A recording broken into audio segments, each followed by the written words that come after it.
Barkot block विभिन्न ग्राम जातीय स्वेच्छासेवी अनुष्ठान वाटर एड इंडिया पक्षरु जिला प्रशासन आनुकूल्य 9टी सूरशक्ति चालित लौह जल अपसारण प्रकल्प निर्माण करा जायछि। उक्त अचल विशुद्ध पानीय जल पई वाटर एड इंडिया पक्षरु विभिन्न पदक्षेप निया जाउथिबा बेले पानीय जलर परीक्षा निरीक्षा परे लौहयुक्त दूषित पानी बाहरुथिबा नलकूपरु लौह जल अपसारण पई एही प्रकल्प निर्माण करा जायछि।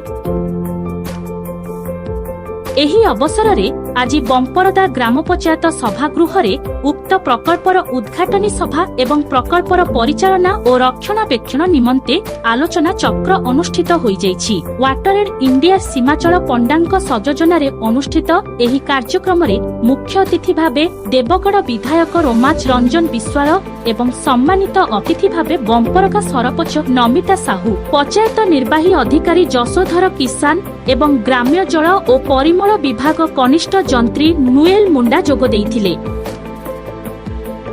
आज बंपरदा ग्राम पंचायत अंतर्गत नेत्राबाहाल एवं कत्रापाली ग्राम निर्माण होइथिबा सौरशक्ति चालित लौह जल अपसारण प्रकल्प अतिथिंक द्वारा उद्घाटित होई जायछि। सेहिपरि आसंता एक सप्ताह मध्यरे केल्डा ग्राम पंचायतर चापबाहाल, रतनपाली, सोलेई, कालियापाल पंचायतर तालबाहल, जालिसुआ, गुरुसंग पंचायतर गुरुसंग एवं सईडा पंचायतर दमिता ग्राम निर्माण होइथिबा उक्त प्रकल्प उद्घाटन कराजिबो बोली सूचना दिया जायछि।